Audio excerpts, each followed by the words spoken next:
j'ai un peu de mal à lancer cette vidéo parce que je crois que j'ai tellement d'admiration pour la carte dont on va parler aujourd'hui et je suis tellement souvent en phase avec elle, avec l'impératrice, que je me dis qu'il faudrait vraiment que je sois dans un état d'esprit qui soit en adéquation et que j'arrive à vous transmettre l'énergie de l'impératrice telle que je la comprends. Et donc je suis en mode, je blablate, j'ai pas cette espèce de sérénité et d'être absolument irradiante dans l'instant et de profiter de l'instant aujourd'hui. Je sens que mes mots ne collent pas à ça, juste parce que mon état d'esprit n'est pas aussi présent, aussi incarné et aussi abondant aujourd'hui. Donc c'est certainement la 3e ou la 4e fois que j'essaie de recommencer cette vidéo. Et c'est compliqué, donc je la commence en vous disant ça, les gros bidous, en vous disant ouf. C'est compliqué parce que je me mets la barre à un certain niveau quand je dois parler de l'impératrice et j'ai peur de ne pas être à sa hauteur en quelque sorte. Et justement, pour moi, c'est ça, un des trucs qui est chouette dans le tarot, dans le fait de travailler avec le tarot et d'inviter le tarot dans nos vies, c'est qu'il y a plein de moments où les cartes nous paraissent très loin, leur sens nous paraît très loin, ou bien on a du mal aussi à se voir dans les représentations de la carte, et donc c'est difficile d'en parler parce qu'elles correspondent peut-être pas complètement à notre ressenti, à notre relation avec cet archétype en particulier.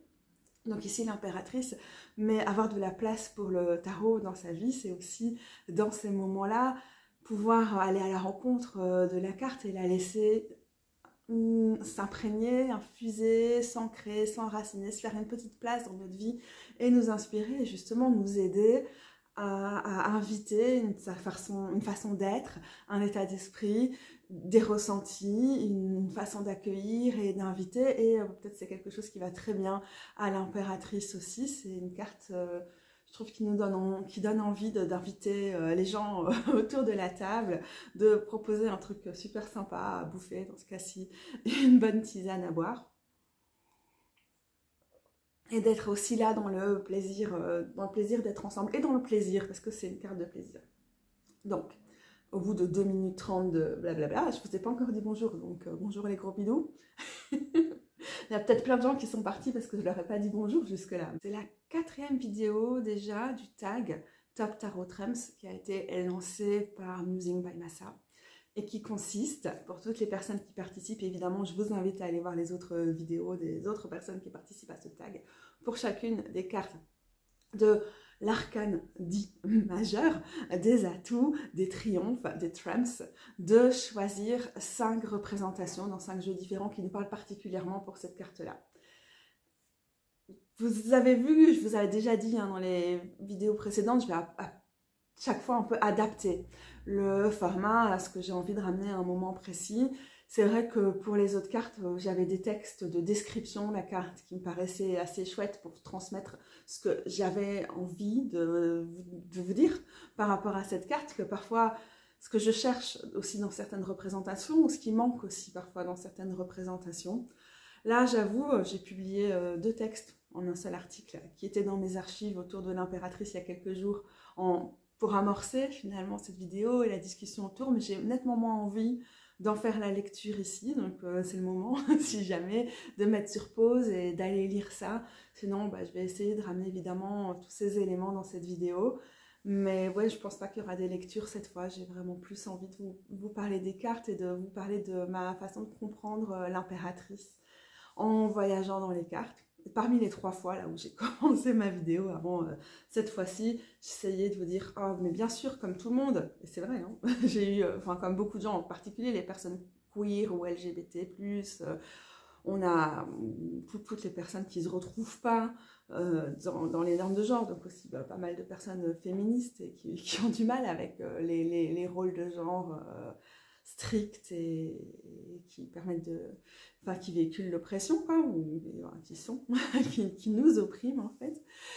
Et voilà, mais je pense que juste la meilleure façon pour moi de vous transmettre pourquoi à un moment je suis tombée amoureuse de cette carte, j'ai réussi à me voir dedans, et c'est une de mes cartes préférées, et c'est une carte dans laquelle je me sens vue, avec laquelle j'ai envie de resplendir, d'inviter et de faire partie de ce fourmillement, de ce foisonnement, de cette interdépendance, de tous ces liens riches et tout. La meilleure façon de le faire, c'est juste d'en parler, de vous montrer des cartes et justement pas d'essayer de passer tellement de temps à déconstruire ce qu'on voit habituellement dans cette carte et peut-être à proposer d'autres choses, mais à vous inviter vraiment juste tranquillement dans ce que j'en pense. Et j'ai juste peut-être un petit truc à rajouter. Je réfléchissais à ça parce que je sais pas si c'est un truc que je faisais très consciemment, ben si certainement, mais en recopiant mon texte, je me disais c'est un truc que j'aime bien faire moi aussi pour sortir du côté parfois binaire du tarot, du genre le couple de l'impératrice et de l'empereur et tout ce que du coup ça véhicule en termes de normes de genre et fait qu'on se retrouve engoncé en fait dans les côté très limité et très genré de cette carte. Et donc pour pouvoir les dégenrer, pour moi, il faut aussi sortir du fait de penser les cartes en binôme assez restreint comme ça. Donc ce que j'aime bien faire, c'est dire, voilà, qu'est-ce qu'elle nous apporte l'impératrice par rapport à la carte qu'on a vue avant, le magicien, la prêtresse, celle qu'on va voir après, l'empereur, et par rapport à toutes les autres cartes. Et donc j'aime bien faire aussi ce travail-là, de sortir aussi de la linéarité et des dualités dans le tarot et d'aller chercher des liens qui sont parfois plus improbables. Je trouve ça déjà, c'est quelque chose de super important pour cette carte, je pense, c'est de cesser de la comparer sans cesse à la carte de l'empereur, de les penser ensemble et de faire pouf.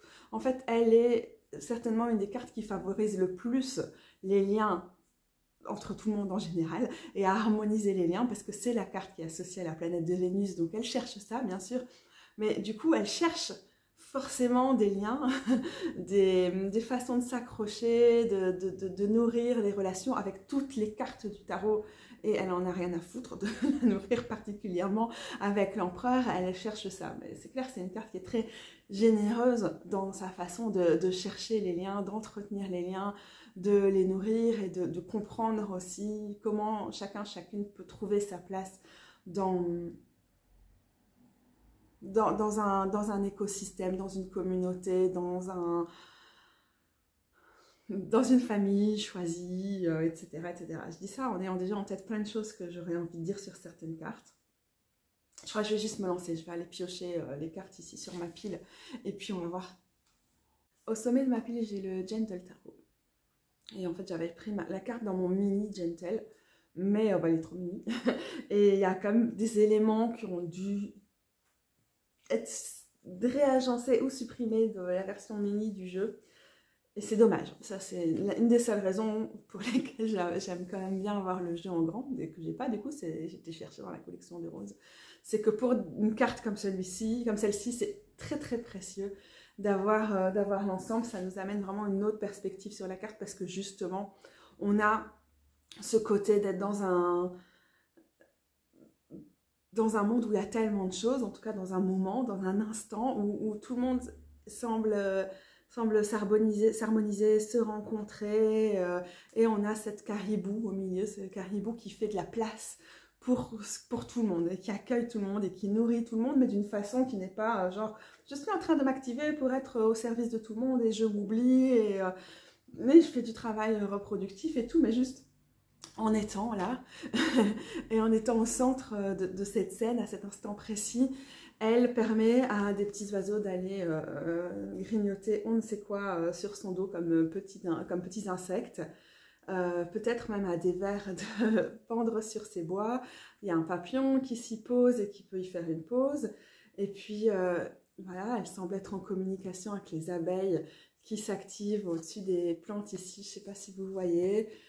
Il y a d'autres poissons, d'autres papillons, pas de poissons dans celle-ci. Ah, il n'y a pas de représentation de l'eau. J'aime bien quand il y a des représentations de l'eau sur cette carte-ci, parce que ça fait aussi une référence, je trouve, au mouvement, à la fluidité, à quelque chose aussi. Ok, c'est un instant qui peut paraître parfait, mais qui en même temps n'a pas vocation à être figé, parce que si on essaie de le figer, ça ne fonctionnera pas. Il faut que ça vienne. Et donc par rapport à l'eau qui peut être derrière, pas très affirmé, où on n'y accède pas facilement, où on a peut-être une sensation d'humidité, mais on n'est pas pleinement dans l'eau avec la carte précédente qui était la prêtresse.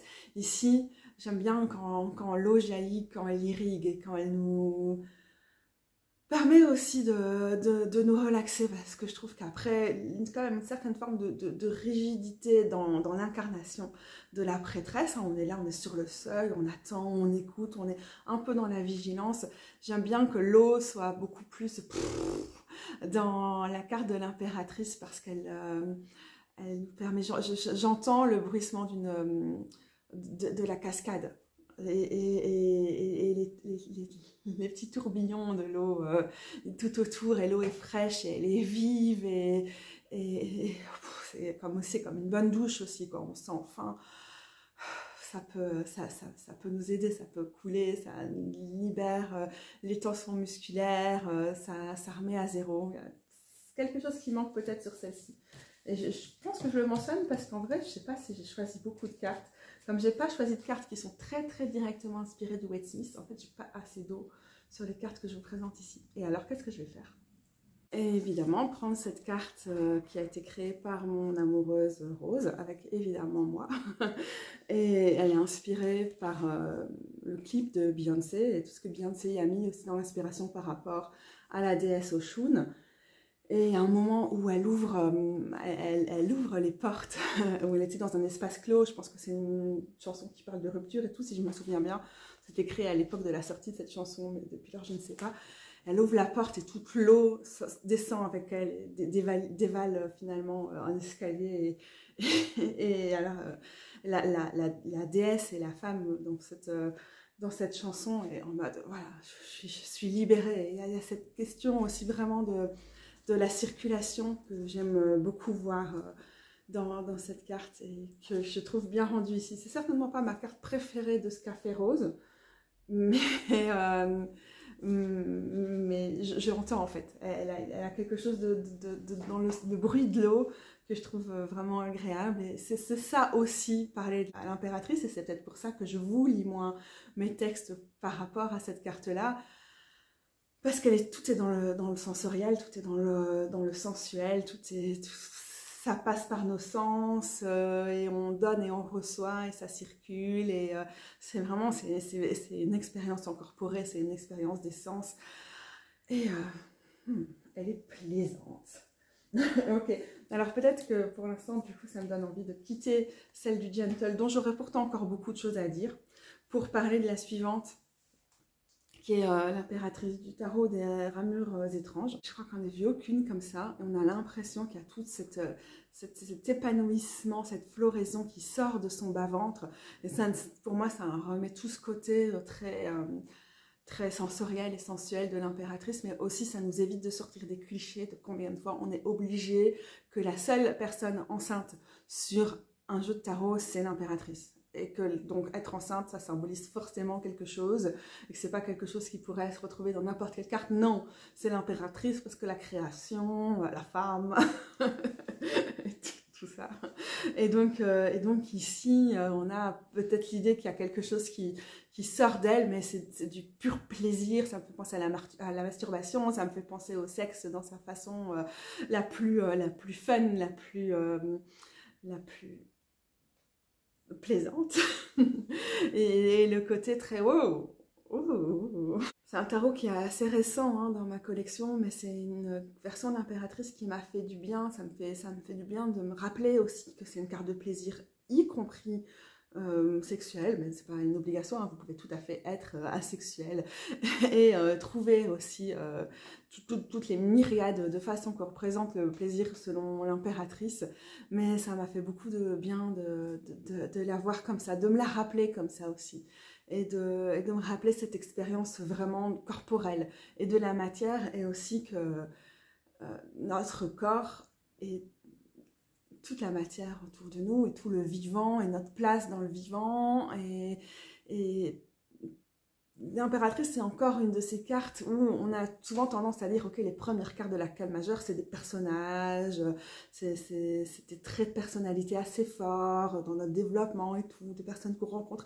Pour moi, c'est les cartes qui sont les moins facile, je pense, à voir en personne. Je pense que je pourrais dire ça de toute l'arcane majeure, parce que c'est tellement un principe, c'est tellement une force de vie, c'est tellement le rythme des saisons, c'est tellement la nature cyclique de la vie et des cycles de la vie et de la mort et de la renaissance et tout ça qui s'incarne dans cette carte aussi, que moi je dirais c'est comme une grande force de vie et une grande force d'amour et une force de faire du lien et de mettre ensemble et d'abolir les hiérarchies, les frontières et tout ce qui nous sépare.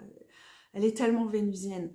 Ce qu'elle veut, c'est que, voilà, il y a aussi la notion de beauté et de plaisir qui vient avec Vénus. Et donc, tout ce qu'elle veut, c'est que ça fleurisse, c'est que ça pétille, c'est que ça se développe. Mais évidemment, si ça fleurit, ça va aussi faner à un moment. Et c'est ça qui repermet au cycle de continuer aussi. Et bon, voilà. Je pense qu'une version que, moi, en tout cas, je trouve hyper sensuelle de l'impératrice, elle me fait du bien, elle me ramène dans mon corps, et pour pouvoir aussi incarner quelque chose de l'impératrice dans notre vie et autour de nous, on doit déjà aussi pouvoir être dans son corps et essayer de lui faire du bien de quelque manière que ce soit à travers le sexe ou le plaisir physique, mais il y a plein d'autres façons. C'est certainement aussi pour ça qu'il y a plein de gens qui voient cette carte aussi comme une carte de créativité. Et ce qui nous permet aussi de nous exprimer et de se faire du bien et tout, et c'est peut-être pas ce que je vois en prums sur cette carte, mais bon bref, je vais continuer un peu, donc j'ai encore un peu de place sur mon téléphone. J'aime bien l'impératrice du Spacious Tarot, j'ai failli me séparer de ce jeu, et puis j'ai revu cette carte, elle est sortie à ce moment-là, et je me suis rappelé que je ne pouvais pas. Il y a un peu la même, elle a un peu la même vibe hein, que celle-ci. C'est cette idée d'une prairie tellement féconde et tellement nécessaire à la biodiversité. Pour moi, c'est une carte de biodiversité. C'est une carte très organique. C'est une carte qui et du coup, parce qu'elle est une carte de la biodiversité, une carte très organique et tout, et donc une carte d'ensauvagement, elle est aussi vraiment, je le disais dans le texte que je vous conseille d'aller lire si vous le souhaitez, très chaotique et très anarchique dans le sens, évidemment, le plus fabuleux du terme, dans le sens où on n'essaie pas de dompter, on n'essaie pas de modeler les choses comme on a envie qu'elles soient, on les laisse s'exprimer, on les laisse pétiller. Donc si c'est une carte de créativité, c'est aussi ça, c'est la créativité, mais dans son sens le plus... le mot qui me vient, c'est jovial, parce que je trouve qu'il y a vraiment une idée très intéressante aussi avec l'impératrice d'aller cultiver nos joies et convivial aussi dans l'idée d'aller chercher des personnes avec qui les partager. C'est pour ça que je l'aime beaucoup dans le slow roller. Attention, la mise au point. Ça va, ça fonctionne. Parce que, regardez, il y a tellement de petits éléments sur cette carte. S'il ne voit pas mon visage, ça ira peut-être mieux, non? Voilà. The Kindred. Alors, ça peut être le clan, la famille choisie. Ça fait référence à kinship. Le kin, c'est la... Je le prononce avec un i court, mais à mon avis, c'est un i long en anglais, non? Kin. Qu'est-ce que j'en sais? Rien. Et... c'est aussi le nom, parce que je sais qu'il y a pas mal de choses dans ce tarot-là qui est inspiré par l'univers de science-fiction, d'anticipation, d'afrofuturisme, je ne sais pas, j'ai jamais lu, de l'autrice Octavia Butler, qui a pas mal de références à des autrices comme elle, ou aussi comme Rachel Pollack, qui est aussi une des grandes théoriciennes du tarot. Et c'est le nom d'un des bouquins de Octavia Butler, en anglais, qui a été traduit en français par Les Liens de sang, qui est juste là-bas derrière, parce que Rose l'a lu. Allez regarder de quoi parle ce bouquin, ça peut être aussi très très intéressant, mais ça parle de transgénérationnel et des liens entre les générations et avec les ancêtres, dans un contexte de littérature afro-américaine autour de l'esclavage, là. Donc c'est vraiment quelque chose de très important. C'était une pionnière, hein, Octavia Butler, sur tout ça, évidemment. Non mais regardez, là on a ce petit cours d'eau qui passe, et on a un petit pont, parce que la nuit, qu'est-ce qu'elle fait l'impératrice? Elle relie, et d'ailleurs on a même une petite bobine, on dirait, de fil qui est là. Et donc on a une vache, on a des petits écureuils, et on a des petits nounours, avec une parente nounours, ours et son ourson. Et alors il y a un beau petit panier, parce qu'on va pique-niquer ensemble. Et puis il y a une espèce de cuisine, et on a à la fois dehors et on a à la fois dedans, parce qu'elle trouble le dedans et le dehors. que tout le monde est invité et qu'elle est dans un truc vraiment interespèce et donc elle trouble aussi cette carte, la notion de quelle est la place des humains humaines et en tout cas elle n'est pas centrale dans cette carte puisque on est présent qu'à travers quelques ustensiles et voilà. Il y a plein de fleurs aussi et... Ce linge qui sèche, ça me fait penser à quoi ça? Ça me permet de sentir en tout cas physiquement le vent. Le linge me fait penser au vent et donc me fait penser à l'élément d'air et justement encore une fois hein, le vent, le côté sensoriel, écouter le vent, entendre le vent. Ok, ça me réveille directement le son du vent dans les feuilles de peuplier et puis voilà les balades, ça me fait penser au jardin chez ma mère par exemple ou à ma baladière et donc on a ce côté vraiment ouais sensoriel mais c'est pas ça qui est mis en avant ici d'abord, hein. C'est toutes les façons qu'on a de faire parenté, de faire famille et justement en dehors aussi de l'ADN ou du sang, mais de toutes ces façons de réinventer nos réseaux, nos façons d'être en lien, de pouvoir compter les uns les unes pour les autres, d'être présent pour soi-même et pour les autres et de faire de la place et de s'impliquer et d'être réellement présente et voilà à tous les niveaux. Mais par rapport à la carte suivante où on va avoir davantage d'organisation, de quelque chose de très conscient dans comment chacune prend de la place.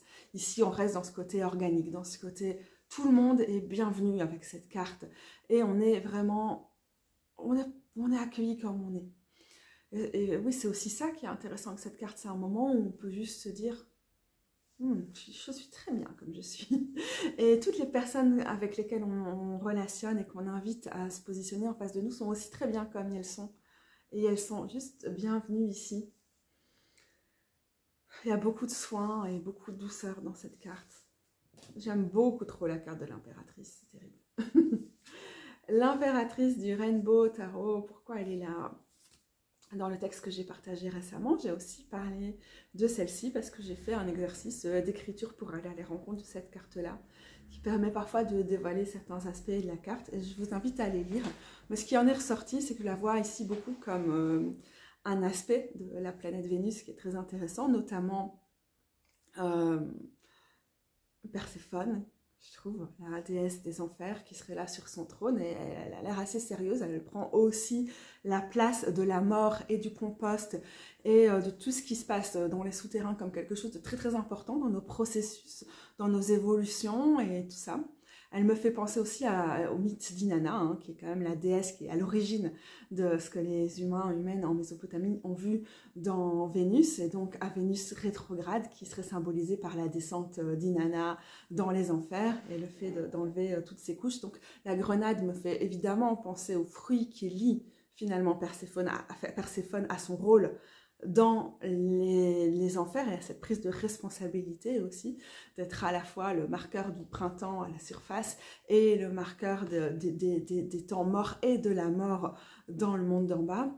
Mais aussi, du coup, par extension, ce fruit des enfers me fait penser au voyage d'Inanna et aux sacrifices qui sont nécessaires aussi pour que les cycles de la vie continuent. Donc là, ça nous lie effectivement énormément à la carte de la mort. Ça trace des liens entre ces deux cartes-là qui nous parlent de fécondité d'une façon très très différente, puisque celle-ci, on ne dissocie pas Perséphone et Corée, c'est toujours la même personne, la même déesse, et donc elle est toujours aussi celle qui gambade dans les prés à la façon des cartes que je vous ai déjà montrées et qui ramènent la vie et qui ramènent le printemps. J'ai perdu le fil parce que j'ai dû essayer de faire de la place sur mon téléphone, mais je ne pourrais pas aller au bout de la vidéo en un coup. Donc en tout cas, là, je vous dis, allez voir ce que j'ai écrit sur cette carte, parce que sinon, je peux encore me perdre à en parler pendant des siècles et ça ne sert à rien. La tarot ultraviolette, alors le symbole souvent très présent de Vénus sur cette carte ici est retravaillé en symbole des transidentités. Qui est pas mal et du tout évidemment, même ça fait du bien de voir ça ici. Et on a aussi une référence aux saisons ici et j'ai un peu de mal à rentrer dans cette version-ci de la carte parce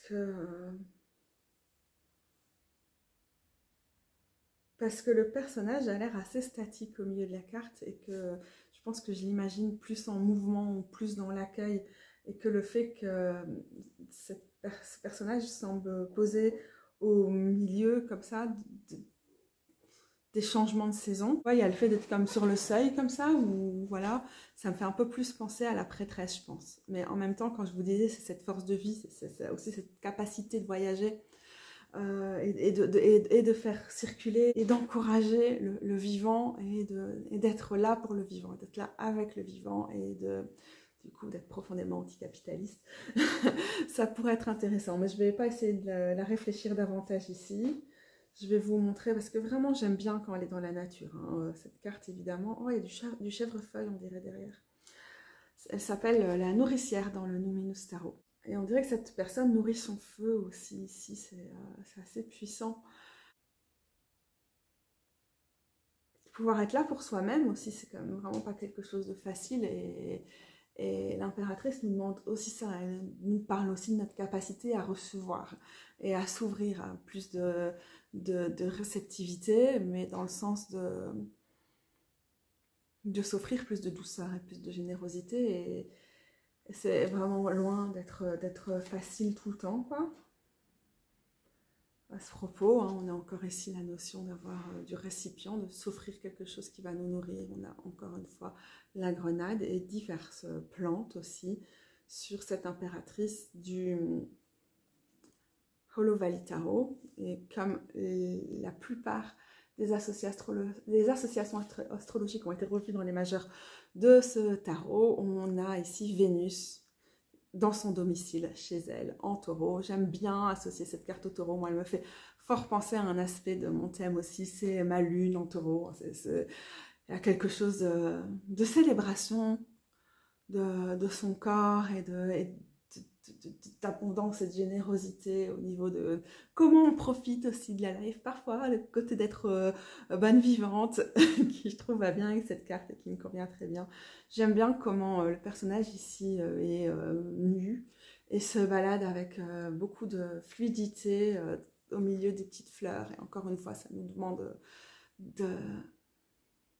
d'être présente dans nos écosystèmes et comment on l'est pleinement et aussi très simplement, d'une façon très vulnérable. C'est pas, c'est une carte sans chichi, quoi.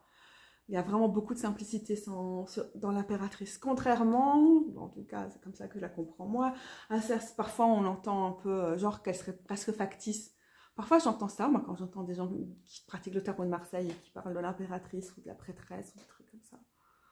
Genre que tout est un peu, c'est la construction, quoi. C'est ce truc de comprendre la carte comme une carte de la féminité ou du féminin, et que du coup c'est d'office quelque chose qui est factice, qui est dans la construction, alors que pour eux la masculinité reste relativement impensée, naturelle, et voilà. Alors je vais vous dire, c'est la simplicité. Est-ce que j'ai la moindre idée de ce que j'étais en train de dire avant d'exporter toutes mes vidéos? Non. Je sais que j'ai encore 4 cartes que j'aimerais évoquer, dont certaines dont je suis déjà certaine qu'elles ne feront pas ma sélection finale. J'aime quand même beaucoup celle du New Chapter Tarot, parue en français sous le nom du Tarot du Nouveau Départ, qui est censée représenter la déesse Aphrodite. Mais ce que j'aime beaucoup, c'est que j'ai l'impression qu'on a une personne assez âgée, plus âgée, et du coup je trouve que ça nous permet d'envoyer chier très subtilement l'habitude qu'on a de représenter pour l'impératrice des femmes qu'on est censé lire comme des femmes et qu'on est censé aussi lire comme des mères, puisqu'elle représenterait la déesse mère, la mère nourricière, tous ces trucs. Puis, plus ou moins défendable selon les moments et les perspectives, mais je trouve que ça tellement plus intéressant ici de l'avoir dans une espèce de vieille dame. Je sais pas trop ce que je vais en dire de plus, parce que je pense que mes cuillères m'ont quitté, et surtout mes douleurs ont augmenté entre le moment où j'ai commencé la vidéo et maintenant où je la termine. Mais on continue, quoi. La créatrice dans le Théâtre Tarot,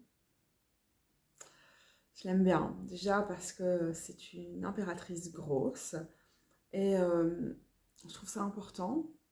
Je trouve qu'au final, c'est pas quelque chose qu'on voit tant que ça. On voit souvent des créatrices ici, mais des impératrices qui sont enceintes, mais grosses, pas tant que ça.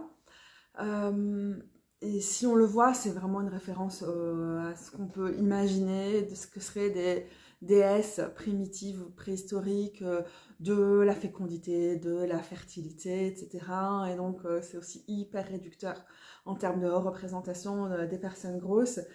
Et dans ce tarot-là, vu qu'il y a quand même une bonne diversité des corps et aussi, y compris des corpulences, j'ai peut-être pas envie de le lire comme ça, même si, bon, il date de 1984, c'est un tarot lesbien, et dans ces sphères-là, il y avait quand même aussi tout un mouvement hein, de certaines historiennes pour défendre l'existence d'un matriarcat relativement universel qui aurait précédé l'implantation des religions patriarcales. Or, un matriarcat ou en tout cas des sociétés matrilinéaires.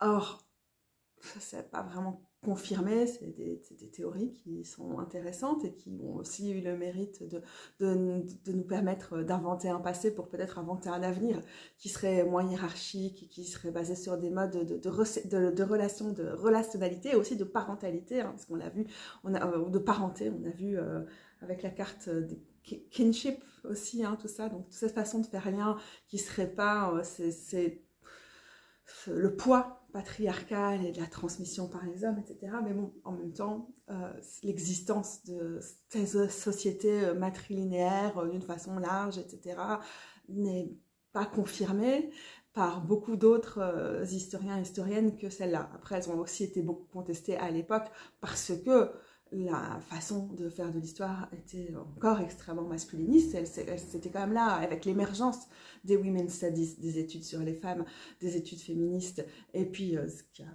progressivement pris le nom d'études de genre. Mais bon, d'ailleurs, la plupart d'entre elles ne se revendiqueraient pas du tout du terme d'études de genre, parce qu'elles sont aussi très, beaucoup virées transphobes, pour celles qui sont encore en vie, transphobes et compagnie, enfin bon, bref. Complètement un autre sujet, mais en tout cas il y avait quand même un contexte de l'époque dans lequel ce tarot-là est né, et par rapport aux autres tarots féministes comme le Mother Peace ou le Daughters of the Moon et tout que j'ai là-bas et que je ne vais pas les chercher pour voir à quoi ressemble l'impératrice, mais où on va avoir aussi cette tendance à avoir ces déesses ou ces femmes grosses qui représenteraient des déesses de la fertilité et qui représenteraient aussi la déesse mère, mais dans le sens d'une théorie en fait de déesse mère et de déesse et de matrilinéarité qui aurait quasiment partout précédé le patriarcat. Je pense que ça nourrit forcément l'imaginaire de ces tarots-là. Je suis en train de partir là-dessus, juste parce que hier, j'ai discuté de ce tarot avec quelqu'un qui avait jusque-là un peu tiré les cartes avec le Mother Peace, et je lui disais, le thé a vraiment une place très différente par rapport aux tarots féministes qui ont vu le jour entre la fin des années 70 et le milieu des années 90. Une période assez large, mais aussi parce que beaucoup ont mis beaucoup de temps à être créés, et on sent des tarots collectifs, ce qui n'est pas le cas de celui-là. Parce qu'on sent bien toutes ces inspirations, pour moi, très wittigiennes. Hein. La façon de Monique Wittig, on imagine ces sociétés de guerrières, on imagine ce dictionnaire des amantes derrière qui nous transmet toute une mythologie, qui nous permet aussi de... Je sais pas ce que j'allais dire, et je me suis perdue au milieu d'une phrase en me disant qu'à coup tu vas juste ailleurs. Ça sert à rien, mais peut-être c'est intéressant quand même aussi, parce que j'aimerais bien parler des efforts des tarots féministes, pas juste les plus contemporains qu'on connaît mieux, pour se réapproprier cette carte, et aussi pour gérer en fait notre rapport à des figures comme celle-là. Mais bon, bref. Ce personnage est gros, on a l'impression que c'est quelqu'un qui est vraiment très lumineux. Est-ce que c'est les reflets du soleil qui sont là présents sur son corps, ou est-ce qu'elle... on dirait aussi qu'elle est comme une géode, qu'elle fait partie des minéraux, qu'elle est dans la terre, qu'elle émerge de la terre, qu'elle nous accueille dans la terre. Elle a aussi vraiment une position où elle est tout à fait à l'aise et elle représente aussi ce mouvement, hein, à l'aise et en même temps mouvante et en même temps invitante, mais pour le coup pas du tout dans le sens euh, parfois on peut imaginer un truc genre dans le sens c'est presque la sexualité de la prêtresse, de l'impératrice, ce serait une sexualité à consommer, quoi. Non, mais je sais pas, hein, mais parfois il y a vraiment des gens qui ont des interprétations vraiment problématiques, quoi.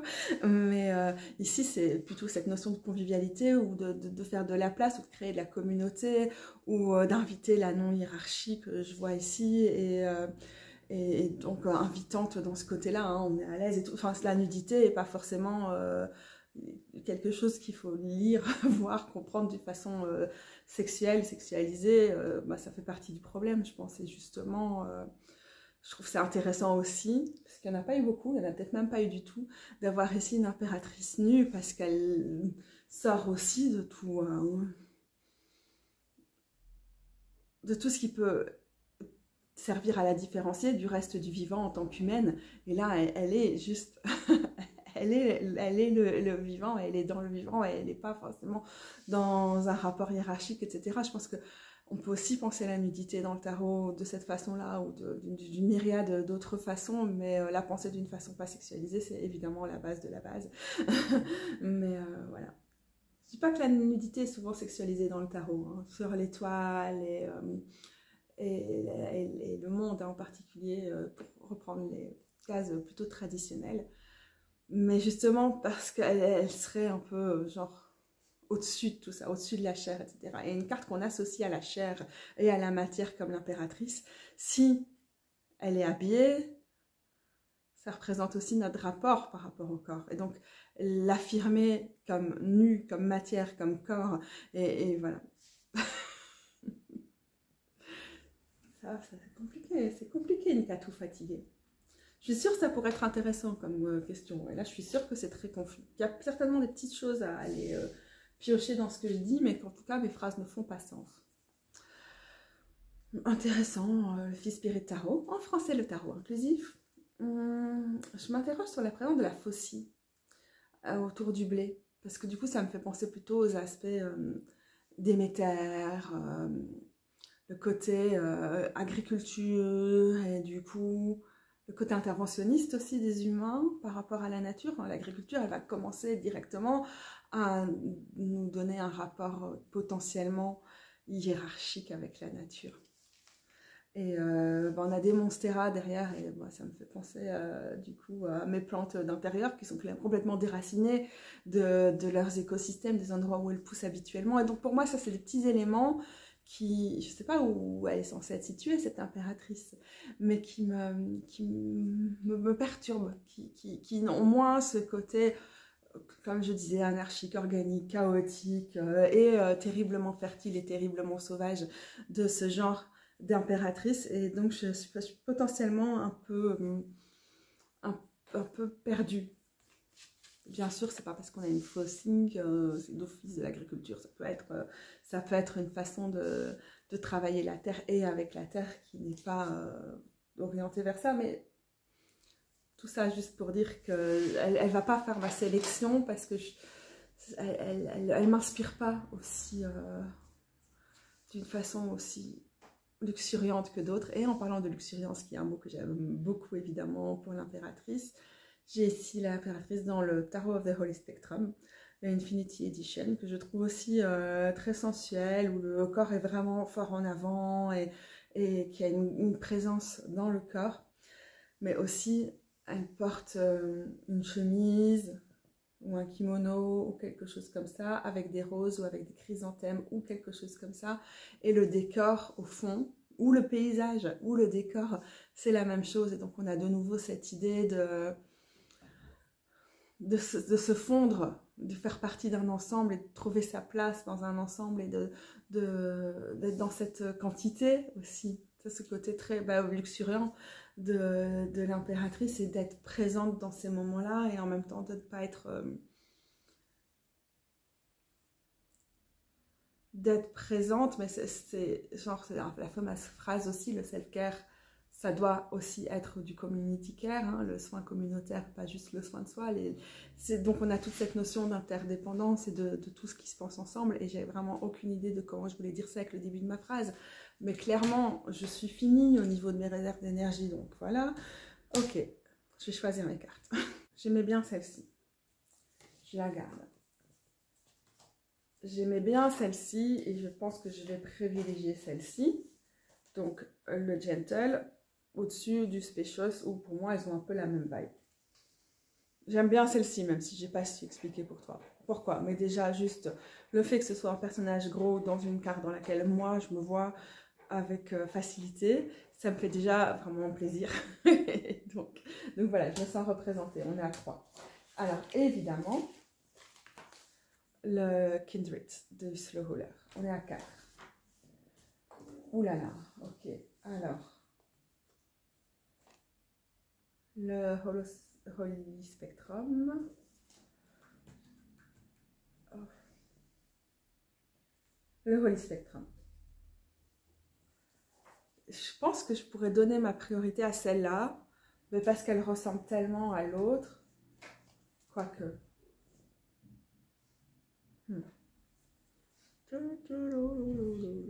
Non, ben en fait, j'aime bien quand il n'y a pas d'humain. Et donc, comme ça, j'ai 3 cartes sans humaine et 2 cartes avec humaine. C'est très bien. Slow Roller, Tarot, Ramure étrange, Gentle Tarot, Théa Tarot, Spacious Tarot. Ça va être ça, ma sélection de mes 5 cartes préférées de l'impératrice. Cette vidéo était censée être courte, elle ne l'est pas. Merci si vous êtes encore là et à très bientôt les gros bidous dans cette série-ci en particulier pour la carte de l'empereur.